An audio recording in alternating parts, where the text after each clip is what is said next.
हे सगळ्यांना कशा आहेत सगळे. चला तर मम्मीचं यांचं चाललंय कैऱ्या फोडायचं. कैऱ्या फोडायचं चालू आहे.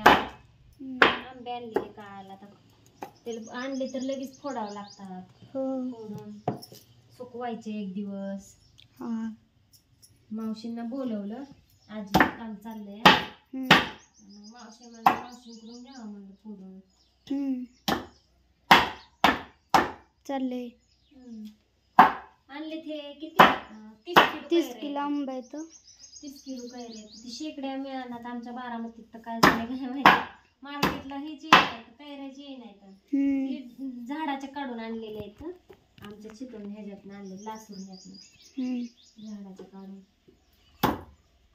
30 किलो आणले. अजून एक 50 किलो आपल्याला आणायचं, पण त्यांनी अजून ते म्हणजे 2 दिवस थांबा झाड बघतो.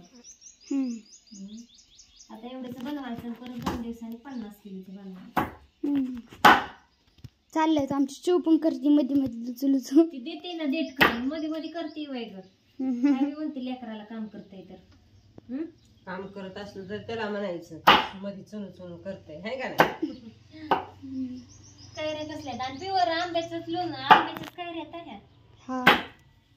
लोणच्यासाठी ती काय म्हणतात ते लोणच्यासाठी जी वापरतात ना कैऱ्या, तेच कैऱ्या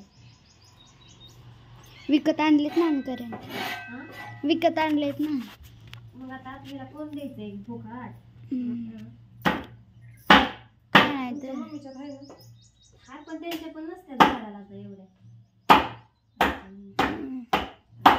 मामाच काय नाही. ती पण पाड लागल्याशिवाय लोणच्याला वापरता येत नाहीत कैऱ्या. काय नाही. आज लय कंटाळा आलाय. काल गेल्या वेळा खावलेलं ना, मग झोपतीच की काहीतरी झोपती का काहीतरी खुटफुट खुटफुट करत काहीतरी हुतकपाची करते. नाही काय नाही तर बाय सगळ्यांना. बाय. थांब ना, तुम्हाला ऑर्डर टाकायची असेल लोणच्याची तर टाकू शकता. प्युअर लोणचं गावरान पद्धतीने बनवलेलं. त्या लोणचं पण कसं बनवते, मसाला वगैरे काय ते पण तुम्ही बघता व्हिडिओ. Bye bye bye.